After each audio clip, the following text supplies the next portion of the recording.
stop waiting around for someone to patronise us. Let's turn around and sound the streets and where we've been. So forget about the haircuts and the stupid skinny jeans, the stampings and the irony, media fed scenes. Cause we write love songs to sing, we do politics and dreams. We sing songs about our friends and he might know. So turn out the stars now and take up love guitars, and come on folks and try this at home. Because the only thing the punk rock should never really mean is not sitting around and waiting for the lights to go green. I'm not thinking that your melodies will sit up on a stage, but you're so fucking different, who cares what you have to say? Because there's no such thing as rock stars, there's just people who play music, and some of them are just like us and some of them are dicks. So quick, turn up your stereo, pick up that pen and paper. Yeah, you could do much better than Skinny half-ass English country singer.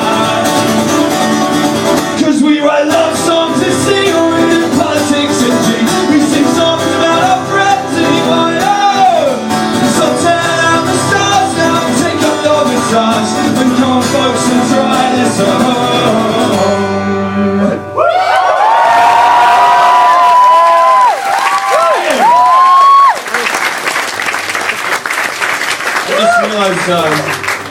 I began that with 2 songs that have swear words in them, and there are some children standing directly in front of me.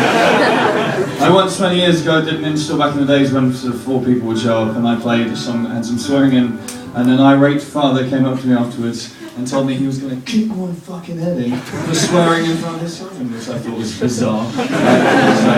But there's no telling with some people. Anyway, I'm going to play a bunch of new songs and then we'll do a couple of old ones. How's that sound? Yeah! So this is a song about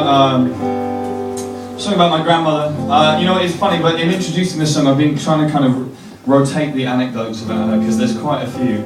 So let's go with this one today. It was her 80th birthday party. I was about 11 years old, something like that. And my parents told me that I was allowed to have 1 half glass of champagne, right?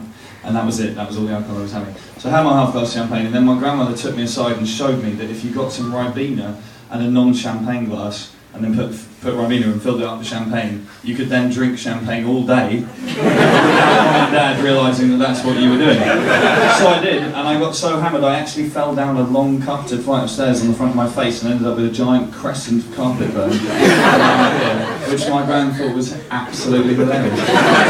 My mother, on the other hand, not quite so impressed. Anyway, my granny was awesome. She was called Peggy. This song's called Peggy Sang the Blues.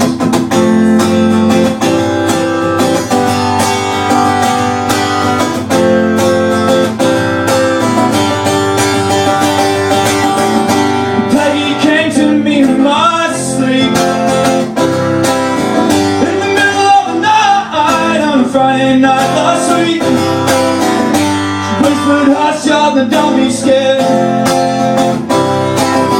Got me a few words of wisdom that I came back to share. And she said, it doesn't matter where you come from, it matters where you go.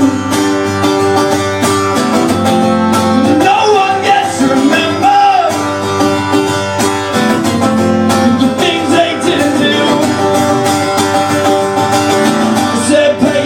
stay here for a while.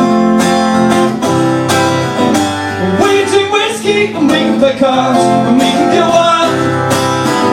She said we'll play poker and we'll play for keeps.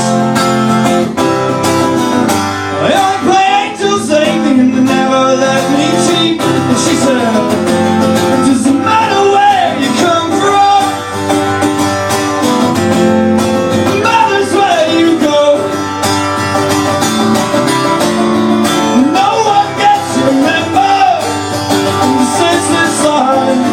Things they didn't do. And you said I could start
sang the blues.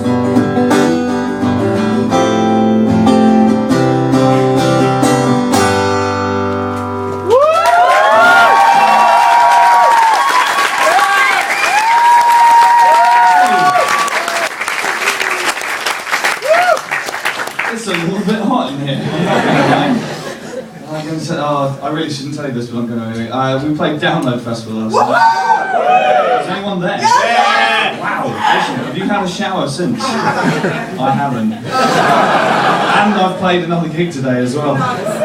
So I'm going to be a disgusting human being come signing. It's all my ploy to make people not hang around too long. I'm joking. Can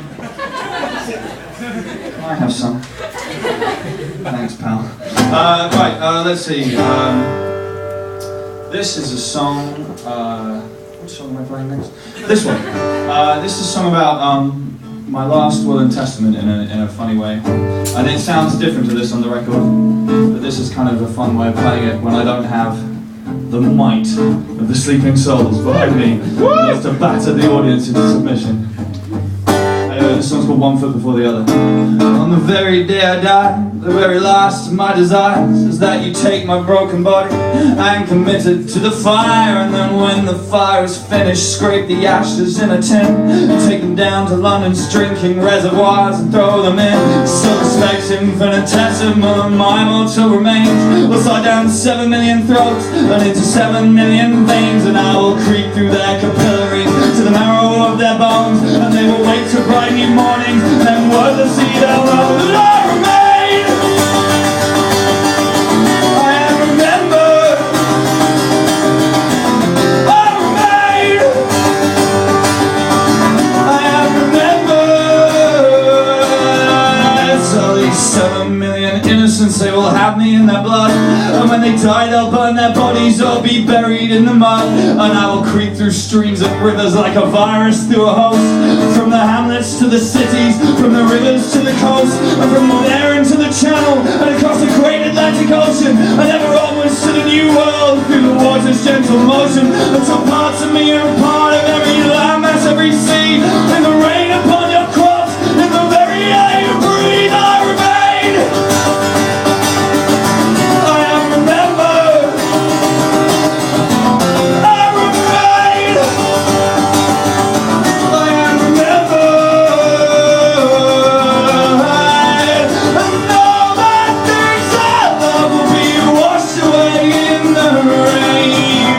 I remain.